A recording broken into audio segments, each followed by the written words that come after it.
Hello, everyone. We are Kay and Shila, and we have a confession to make to you. We're going to go ahead and rip off the Band-Aid, answer the question that all of you are asking yourselves, and the answer is yes. We are, in fact, millennials. We are also sisters, business owners, mothers, wives, speakers, students, and entrepreneurs. So to say we wear a lot of hats, well, that'd be an understatement. We have another confession to make for you. Here we are at a digital media summit, a marketing conference, and our confession to you is that we are not natural-born marketers. Shocker. We started as brick and mortar business owners who realized we had a need for marketing and grew our marketing to the point where everyone kept asking us, who does your marketing? Who does your marketing? Who does your marketing? And we said, we do. We do our marketing. We looked at all of the numbers because if numbers are the language of business and we're business people, we were looking at, hey, social media is really flippin' important. I mean, there are like billions of people who are on these platforms. Literally half the planet is on one of them. So that's a really big deal. So as business owners, we were looking at this perspective of we have to become a part of social media and we have to do it quickly. We also knew that it's friggin' hard, and it takes a lot of time. It's hard to manage, it's hard to scale, and boy, did it give us a whole lot of headaches. I mean, it's a lot, and who gets lost on social media? All of us do. Have you ever uttered any of these phrases before? I have, right? And you're right, it sucks. Social media marketing can suck. And it can certainly suck the life out of those who are trying to do it, and it can be a time suck for so many of us. And so we know it sucks, but we also knew it was really important that there was a lot that was happening on social media that if we could capitalize and we could figure it out, we could help grow our restaurant chain. So you're right, it sucks, and we want to tell you how we grew on it. But first, we want to tell you a little bit of our family story so you've got some context about who we are. Now, I could tell you how when I was born, our parents were on food stamps and welfare. I could tell you about leveraging and foreclosing on 3 different houses to grow our business. I could tell you how we've gone from $500,000 in revenue at one failing location to $10 million and 200 employees and thousands of fans and millions of dollars. But instead, I want to take you back 6 years to 2013. At the time, I'm 8 months pregnant with my third, who's here on my lap in this picture. My sister just got married. She's moving off to San Diego to help turn around a restaurant there and support her husband as he goes to the Art Institute. And our parents were sleeping in my living room. Why were they sleeping in our living room? Well, in 2003, we bought the original location in Truckee, California. It's an adorable little 10-foot wide breakfast and lunch restaurant that you have to squeeze in to sit in. It's like a hallway with tables, and hence the name Squeeze In. So Mom and Dad had always taken us up to breakfast there. Dad was a landscaper. The owner of the company would tip him with free omelets, and so they would drive us up to Truckee, and on the way home, Mom and Dad would say, oh, if we could do anything, we'd own the Squeeze In. So in 2003, they got the opportunity to buy their dream business, and they acted super rationally and cashed in all their savings in retirement, quit their careers, called in every family favor they could, and moved up to the mountain town of Truckee to become restaurant folk. Who can relate to having a dream, right? So they moved to Truckee. I'm 17, Kay's 10. They buy this one little restaurant, and we're working it, and it's failing, and it's getting pink slips on the door. They don't post schedules. They don't take credit cards. They serve sodas in cans, but it's adorable, and they love it, and it's the dream. So they build up the business. In 2008, they bring us on as partners to open the second location in our hometown of Reno, Nevada, which you guys can remember the rich economic climate of 2008, the perfect time to open a high-end brunch eatery in one of the hardest hit places in the country.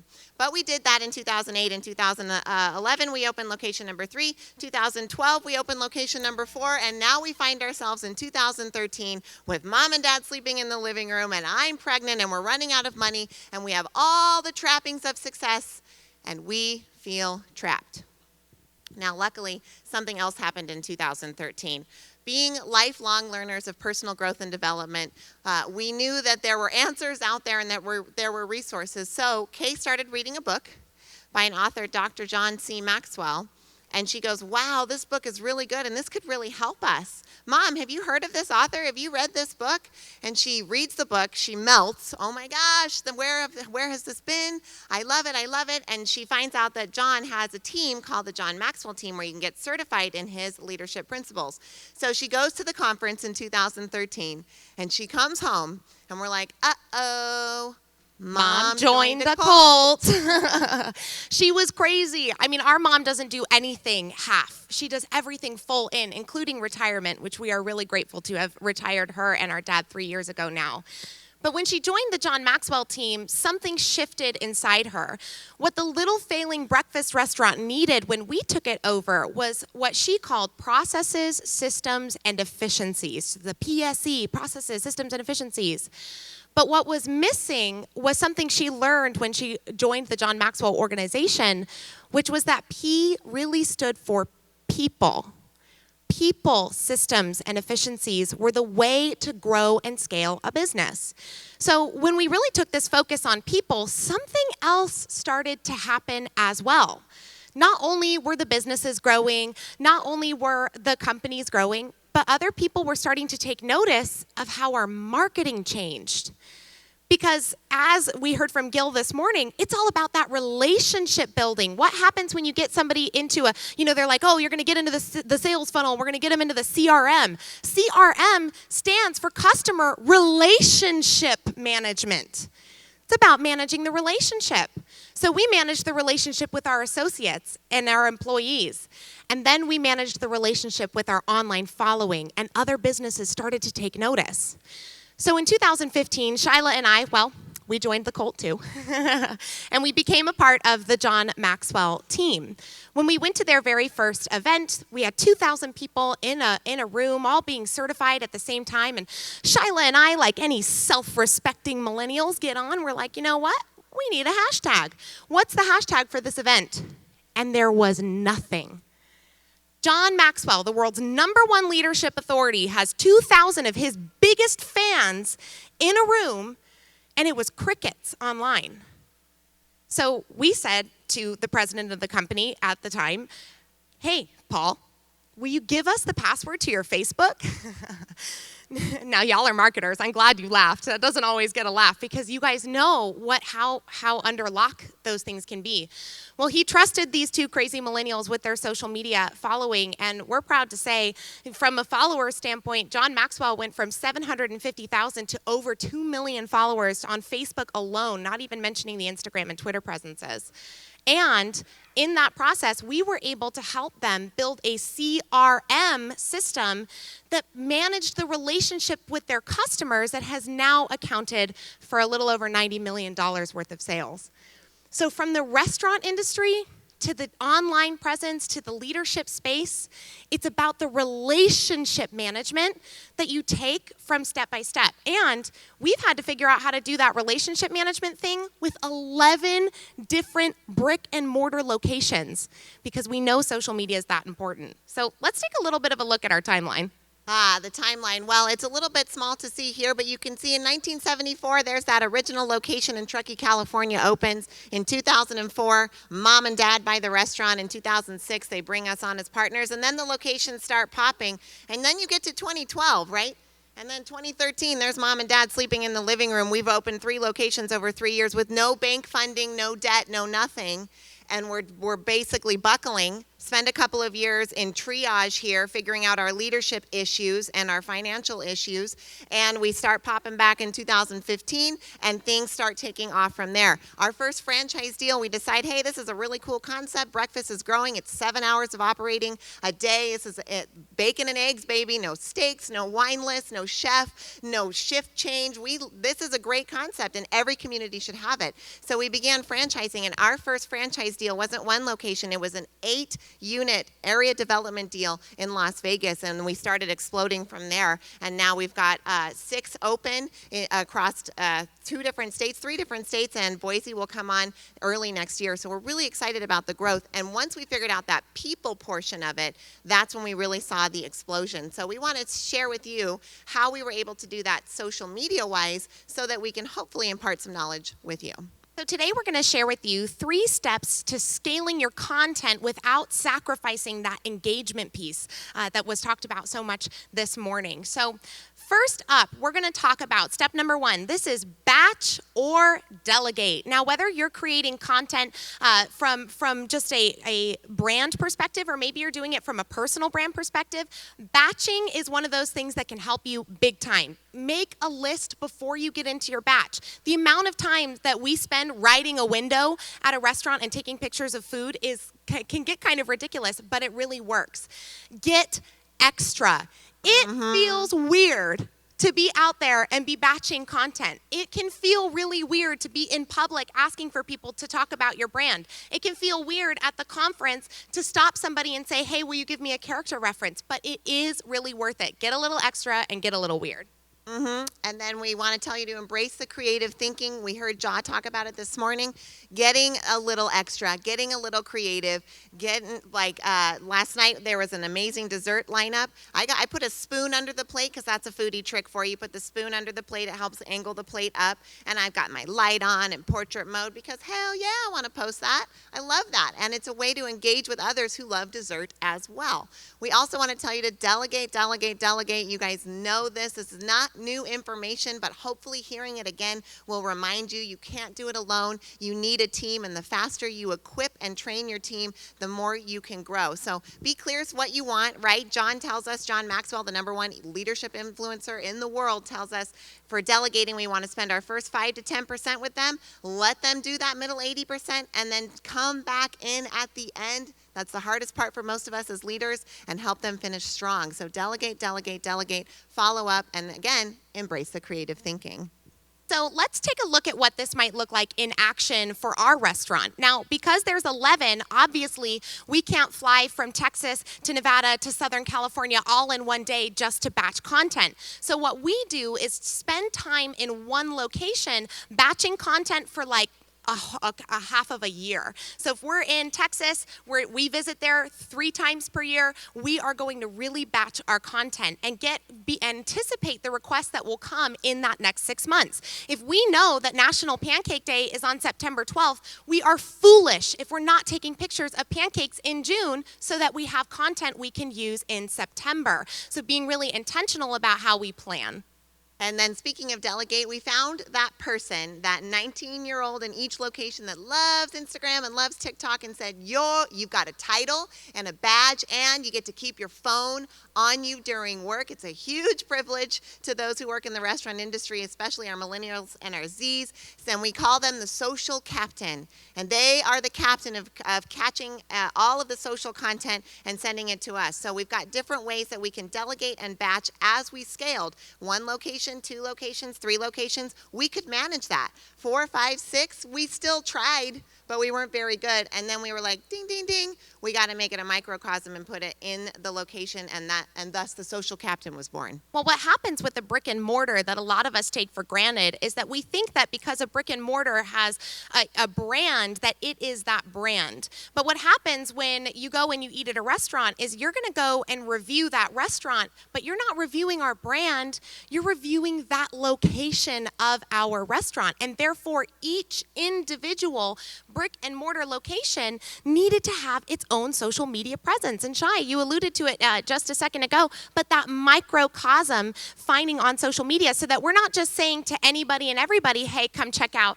the South Reno Squeeze In. We're saying to people who live in South Reno, hey, if you're headed out to the really cool South Creek Park today, make sure you add in Squeeze In to your visit in the morning because it's personal, which leads us to step 2. Get to know your audience's lifestyle. Most marketers will tell you, get to know your audience. But we added a caveat on here. Get to know their lifestyle.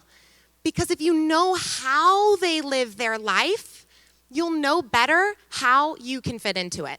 Well, this is a great example here. So, we really started honing in on this. We've been in marketing for a long time and trying to innovate in our brand, but still, this is a post for us from last year, right? It's not bad. It's a nice food photo. We've got a text. We've got a hashtag. This is a typical restaurant post, and it got typical restaurant engagement. Then we kind of said we need to reevaluate and look at the lifestyle piece of this and put up something that's more relevant to someone's lifestyle. If I'm our desired age group, I want something to put on my Instagram, right? We're the millennials at the John conference going, what's the handle? So what am I going to put on Instagram? I'm going to put this huge ass Bloody Mary. It's called the Hail Mary. It is amazing. Comes with bacon and grilled cheese and an adorable little woman on it. And we're going to talk about it with some emojis. And it got like insane engagement and really spoke to the lifestyle of our audience. Even though this does too, it doesn't like this. Now, there are three main audience demographics when it comes to our restaurant. We look at retirees, families with young children, and college students. Now, all of these are really cool demographics, and they all have some cool buzzwords here. You know, we could talk about them in the sense of, the millennials and the zillennials, or the empty nestin Gen Xers and boomers. But when we look at these demographics, we really need to consider what's the lifestyle that these demographics are leading in the area that we live, because how I speak to the people in Cleveland, Ohio is going to be completely different from how I speak to the people in Reno, Nevada, because East Coast and West Coast are different. Just like North and South are different, just like the retirees and the families with young children are different, and they're regional. So let's take a look at an example of one of our demographics in action. So this is our college student profile. This is Rachel. She's a college student, she loves her dog, and she loves brunch. If we know that one of our locations is 1.5 miles away from the University of Nevada, Reno, and we know that one of our main demographics is college students, and we're looking at Rachel saying, well, how can we fit better into Rachel's lifestyle? Not just saying, well, you must like influencers, so I'm going to throw influencers at you. How do I fit into her lifestyle? We then begin to ask questions that help us to create some better content. So in Washoe County, where Reno is located, they came out with a new, you have to get certified to have a patio where your dog can sit, right? So you can't just take your dog to a restaurant. It has to be a certified patio. As a business owner, you guys know, if you're a business owner, that 1,000 things come at you all day, every day. Requests for donations, people who are selling, marketing people, you are inundated. So hassling with permits and processes and custom signs and checklists and certifications to get our dog patio certified seems like it might be a waste of time. But we know it matters to Rachel, and we know it matters to our audience. So we went through all the rigmarole, all the permitting and the checklists and the processes and the certifications, and we got dog patio certified, and then we posted about it and made a whole campaign about it, and it really took off, and our patio was full of Rachel's all summer. If you guys want to talk about niching, now we are like the top rated dog friendly place in all of Washoe County on the Rover app, and apparently that's a really big deal to people who make a profession out of walking their dogs. But if all we need every single year is 75,000 people out of the 500,000 in our area to say yes to one of our locations, do you think it's worth having the people on Rover say, yeah, that's a good place to take their dogs? So finding ways to fit into your target audience's lifestyle, not necessarily just talking at their demographics. Step 3, I think we all know this intrinsically, but we want to talk a little bit about it today. Plan when it comes to your content. Because what happens when we all get on to create a post or create something for our business or make a Facebook ad and we haven't planned and haven't done the work ahead of time? We get to the computer and we go, Yeah. And then you just spew at the computer. And if you're working for a corporate company, you probably aren't going to get some great results. You might get fired. And if you're working for yourself, you are doing yourself a disservice. Now, in marketing speak, we've heard it called newsjacking, we've heard it called editorial calendar, all kinds of different things, but know what matters to your audience, what holidays, right? Like Veterans Day is coming up, November 11th. Most businesses have something that they can do or give or promote or talk about around Veterans Day that is newsworthy, that you could send a press release about. Could you give away free coaching for a year or free Reiki for a year? Or could you do something for a veteran that helps community awareness and support and helps get your brand out there, right? You know it's coming. It's November 11th every year. You could start planning a big thing for November 11th, 2020. And that's just one holiday on one day think of all the possibilities if you just plan a little bit into the calendar. And I know it's hard to get out of the weeds of that urgent shit that comes up all the time, but this is important. And if we can live a little bit in the important quadrant and in the urgent quadrant, we'll move our goals forward a lot faster. But when it comes to National Eggs Benedict Day or the French Toast Month, or even we just need a local business owner to come and talk about business climate, Shila and I are always available for the news. So think about how might your brand be able to fit into reporters at HuffPo, at AP, looking for stories. You make their job easier every time you reach out to someone who's already involved in the media with a story ready to roll. See what we got next. And our very last one here that I just want to touch on for planning is in storytelling. Now, a lot of you might not think that stories have a place here in your business, but your business doesn't have a business without the stories you tell. Yeah, I think everyone knows that, and you've seen that and heard that today, and I have no doubt everyone is going to talk about storytelling being important. All right, so just a couple squeeze-in actions for you guys. We support a local event called the Balloon Races in Reno. If you've ever heard of Reno, you've probably heard of the Balloon Races alongside it. We're a major supporter of that event because it makes sense. It's early, it's family-friendly, and so we lean into the community action. You can see some of the events that we do with our veterans as well. We also have this $10 gift certificate that we will give away to anyone and everyone who asks for a donation to their cause. And boy, as a business owner, do we get hundreds of requests for donations to people's causes. But every time we say yes is another drop in the bucket toward our brand. Yep, 576 $25 gift certificates we gave away so far in 2019. And this is a $10 certificate we give to volunteers who are working for a community event. So lots of different ways that you can plan and get involved and get plugged in so that you can promote and relationship build so that you can make money and sell. All right, guys, we have a bonus secret for you. And no matter what you do, and we actually learned this one from our mentor, John Maxwell. And John was asked by Rush Limbaugh. Anyone know who Rush is here in town? Yeah, right? So John got asked by Rush Limbaugh. We were fortunate enough to be around for this question. And he says, John, if you could give anybody one piece of advice, you're the #1 leadership expert in the world, what's the one piece of advice you would give? And John says, in his John way, well, Mr. Rush, that's easy. 2 words. Consistency compounds. That's it. Do something and don't stop. Pick one platform. Pick one strategy. Do one thing and don't stop. Doesn't mean be stupid, right? Stop it if it's not working, or if you need to make adjustments, please do. But consistency compounds. Imagine just hitting LinkedIn for a few years.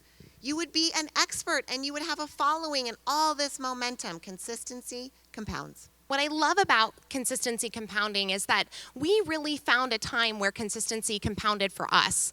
Has anybody here heard of a service called Haro, H-A-R-O? And if you haven't, you're in our big business, must be our corporate section over here. If you're a singleton or even a smaller brand, helpareporterout.com. Haro can be one of your best assets. This is where you can directly pitch your stuff off to reporters. Now, we search and love and look at Haro. We check it every single day. We get all of the emails, and we submitted to Haro month after month, day after day. For like an entire year, we submitted to help a reporter out with not a piñata. Crickets. One day, we were up in Oregon at a family celebration, and our mom takes a phone call and goes inside. And I'm like, the barbecue's about to start. We got like this party going. Like, where's mom? Where's mom? Where's mom? So I go up to the windows of her house and I'm banging on the window. I'm like, Mom, yeah, like making all these faces at her. And she scribbles down on a piece of paper and puts it up on the window and slams it up on the window. And it said 3 words: New York Times. We've now been featured in the New York Times 3 times. Fox Business News, USA Today, Forbes, you name it, we've been on it because our consistency compounded. We kept hearing no's, we kept hearing crickets, we kept hearing nothing until the one phone call came through for the New York Times, which helped us to explode everything. Well, what's funny too is that we're like, oh, the barbecue can wait. It's fine. Take the call.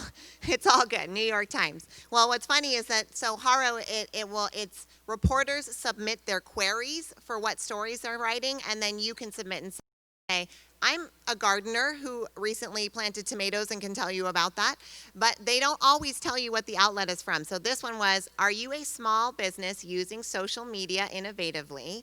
And we want to talk to you about it. The reporter is anonymous, so we didn't even know it was going to be New York Times until we got the call. So it was pretty special. It is really cool. You know, when opportunity strikes, it's not like you get the opportunity and then you get ready.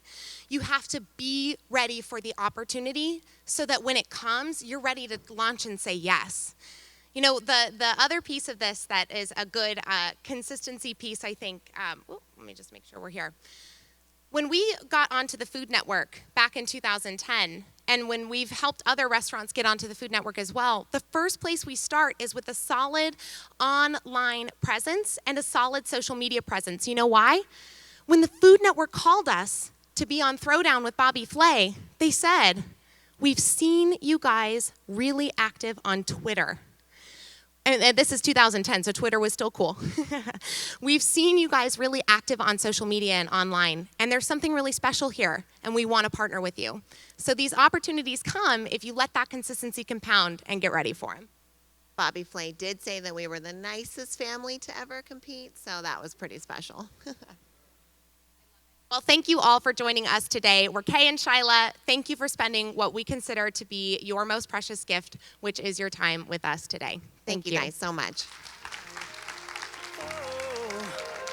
I tried to gather up the stars and bring them to you.